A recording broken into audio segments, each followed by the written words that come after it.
Hi everyone, this is Dr. Nitin Chhoda and welcome to this special episode of Ignition Time where I answer the question, how do you invest $1,000? Now before we get started, I have to tell you that this is going to be unlike any other video that you've seen on this topic because I'm going to ask you some difficult questions to help you answer the question, how do you invest $1,000? I've seen a lot of videos out there on YouTube. I get a lot of calls from clients. I get a lot of comments saying, hey, I've started investing in the stock market. I'm going to gamble in the stock market. I'm going to buy Bitcoin. I'm going to buy gold. Should I do this, that, and the other?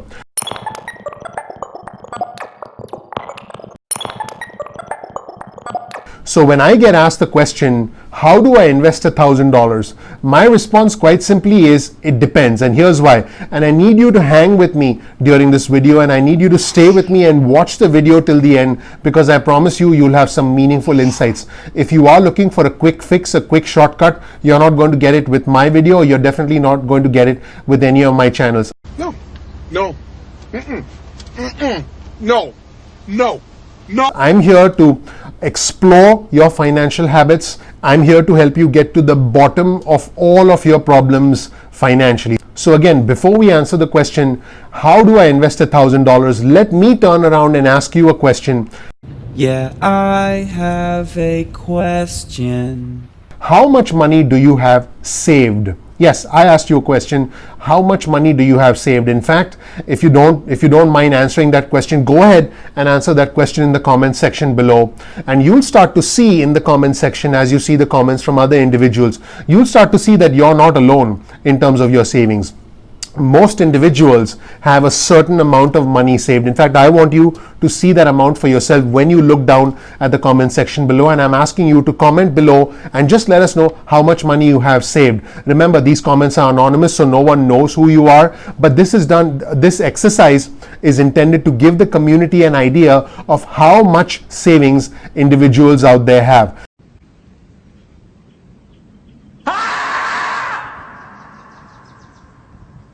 So the first question to ask yourself is, how much money do I have saved? And here's why this is very important.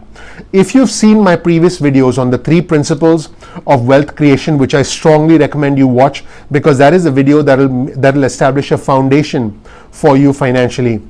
I also want you to watch the video on 3 things you can do with your money because that will establish a second level foundation, if you will. And then after you watch those 2 videos, hopefully you've seen them, you come back to this video and all the pieces will fall into place for you. So if you have certain monthly expenses, which we all do, we're talking rent, we're talking utilities, we're talking food, you need to add them up. Let's add those expenses and let's just say those expenses are, I'm going to throw out a number, $3,000. In my opinion, you should have 6 months of savings set aside in your bank account because that gives you a financial buffer. That gives you essentially an insurance policy, if you will, against crisis. And you know what I'm talking about when I say crisis. That will give you the ability to withstand a crisis where now suddenly you're depending on a stimulus check. You're depending on unemployment benefits. None of us want to be dependent on stimulus checks. None of us want to be dependent on unemployment benefits. But all of us want to be financially independent. We want to have that peace of mind that when we look at our bank account, it brings a smile to our face.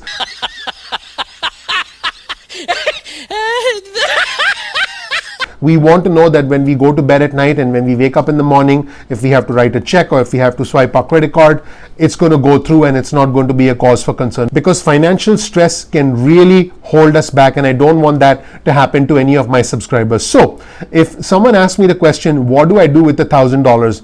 My question would be, how much money do you have set aside? So let's say that person said, I've got $5,000 set aside, and I'm just going to throw out a number. My next question would be, what are your expenses every month? How much is your total monthly expense when we add the rent or the mortgage, when we add utilities, when we add other expenses like, let's just say, childcare, or other expenses like car payments? Let's say that monthly total is $3,000. Now, if your monthly expenses are $3,000 and you only have, let's say, $5,000, $6,000 in your bank account, you don't have enough saved. You need to have enough money saved so you have at least 6 months of expenses set aside in your bank account. And oftentimes when someone asks me, how do I start investing $1,000? There is a very high probability that that individual does not have 6 months of savings set aside to survive 6 months so that they are able to get through a crisis like the one we find ourselves today. And why do I say that? If you're thinking of investing $1,000, which is a good starting point, I want to be respectful of that starting point in terms of investing, but it's simply not enough money to quote unquote invest. When you invest, remember, you want to invest money that's over and above your 6 months of expenses. So again, let's say your expenses are $3,000. In this case, you would need to have $18,000 set aside in a bank account, specifically a checking account or a savings account, however you want to do it. Now, when you've got $18,000 set aside, at that point you can ask yourself, okay, what do I do with the $1,000? How do I start investing $1,000? In fact, at that point in time, you'll start to say, okay, I've got $18,000 set aside. What am I likely to do with $5,000, $10,000 or more? So again, when you ask yourself, how do I start investing $1,000? I want you to look at your bank account and say, do I really have $1,000 to invest? In other words, have I set aside and saved enough at this point in time? And here's another interesting thing that you've probably never thought about. Why do you even want to invest? You want to invest $1,000 because investing brings you mentally, emotionally, psychologically closer to financial freedom. You can say, hey, I invested in something. I bought Apple, or I did this, or I bought some crypto. Whatever the case might be, investing money is an emotional and mental and psychological decision as much as it is a financial decision. What you invest in, the time horizon that you have, whether it's short term or long term, says a lot more about you emotionally and psychologically than it simply does about investing and growing money. You see, it's very easy to put money into a stock, or it's very easy to click a button and buy cryptocurrency or do whatever you might want to do. But the important question you need to ask yourself is, where do I see myself down the road? Am I setting aside this money? Am I investing this money for the short term, a couple months, 6 months? Am I investing this money for true financial wealth, for true financial freedom over the long term, 2 years, 5 years, 10 years, 15 years?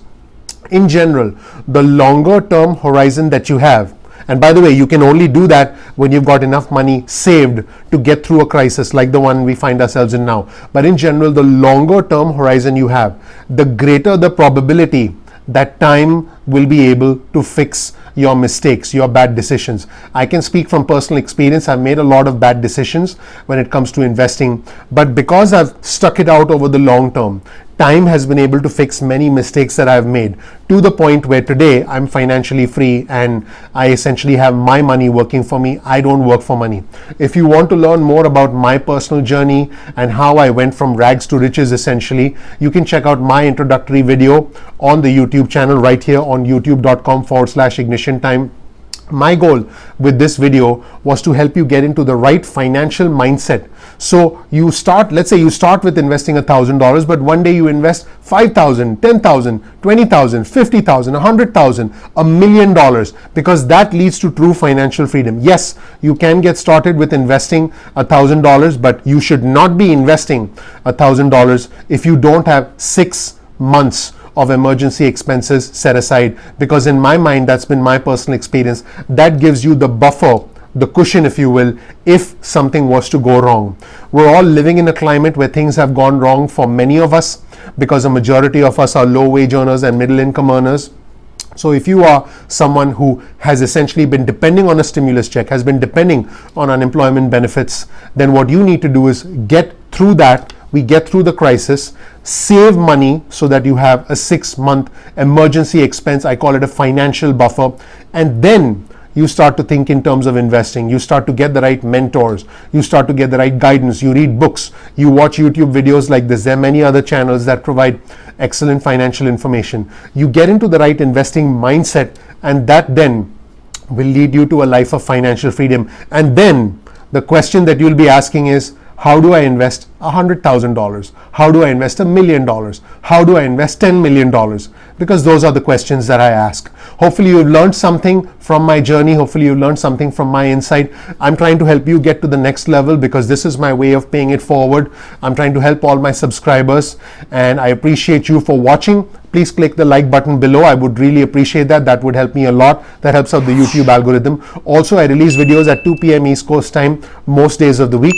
Don't forget to click the subscribe button if you haven't subscribed already. And please click the notifications button so you get an instant update about future episodes of ignition time. Thank you so much for watching. I'll see you next time. Bye.